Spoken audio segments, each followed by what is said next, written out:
Hello everyone, Kat here and welcome back to my channel. Today we're going to make the snowflake pop-up card from Cricut Design Space, and I'm going to show you just how to pop that together.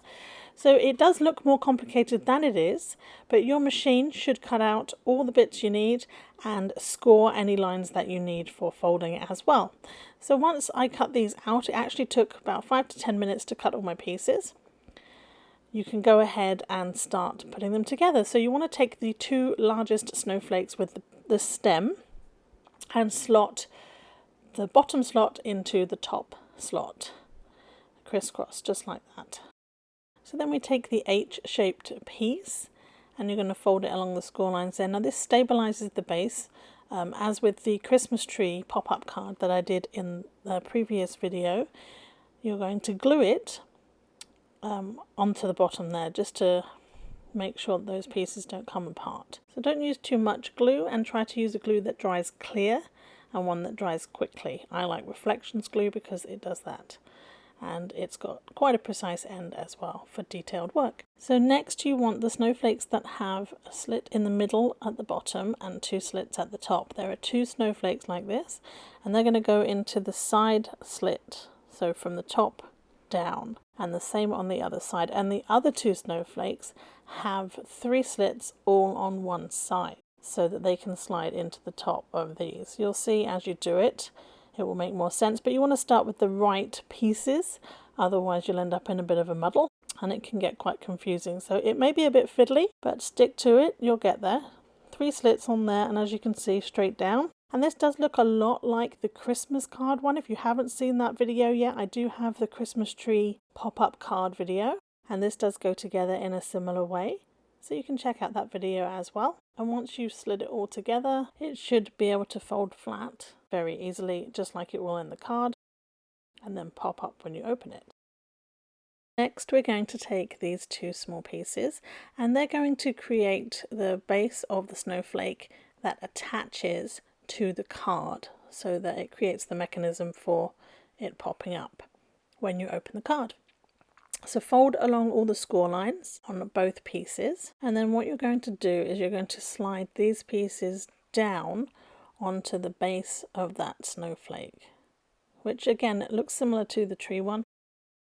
Just put the slots into the other slots, coming from the top, going down.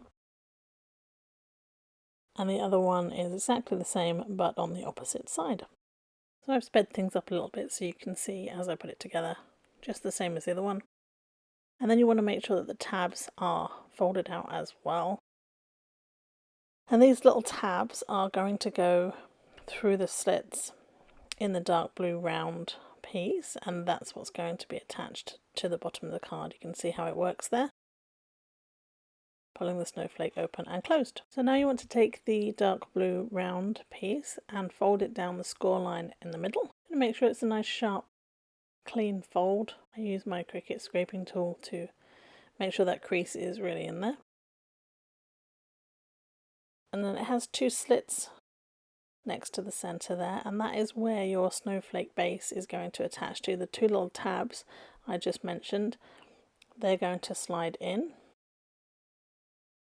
and then what you're going to do is glue them into place.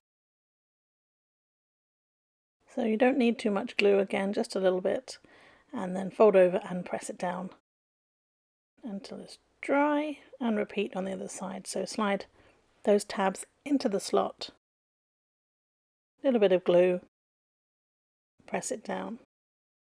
And again, I generally test these pop-ups a little early. You should probably leave it to dry a little longer than I do. And then we open the pop-up. So the blue circle now is just going to go under the dark circle. It's just an extra kind of base for colour.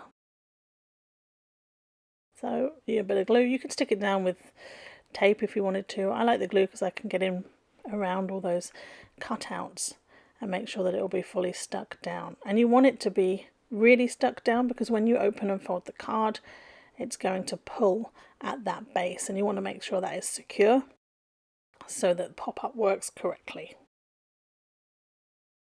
Again, I make sure that crease is nice and sharp and that my pop-up still works, nothing gets stuck. on that part. Put it to one side. We're going to work now on the main part of the card, so the outside bit and then the two light blue inserts inside the card. And again, you can use glue, you can use double-sided tape, whatever you want to stick it down. So just remember, not too much glue. You can always add more, but too much is tricky to get off. And you want to make sure you're not getting any glue over the cutouts, especially where that snowflake is in the middle of the card on the front. You don't want any sticky coming through there. And this design is slightly different to the Christmas one in the fact that you're not going to stick that pop-up bit down. There actually are these cutout V's on here, which I'm just lifting a little bit with this tool, and you're going to be able to slide the circle underneath those so it holds it into place. Now this is actually a really cool design because if you wanted to, you could add a piece of thread or a hook to the top of the snowflake and it could actually double as a Christmas ornament. So you could just take it out of the card and hang it on the tree or somewhere as well if you wanted to. So it's kind of nice to have that option. But inside the card, once it's inserted into these little slots, it will work exactly like any other regular pop-up. So there we have the finished product. If you liked today's video, please like and subscribe and check out my other videos. I'm going to show you really quickly how to make an envelope if you need to know how to do that. I saved the cutout of the snowflake from earlier on and I'm going to add that detail to the front of my envelope here to make it match the card. Now I use a scoring tool so I know where to put the glue when I stick it together, and again less is more with an envelope because you don't want the paper to get soggy. And then I use double-sided tape in the top here so that if I'm making the card for somebody, they can peel that off and close the card themselves. Thanks for watching, I'll see you all soon.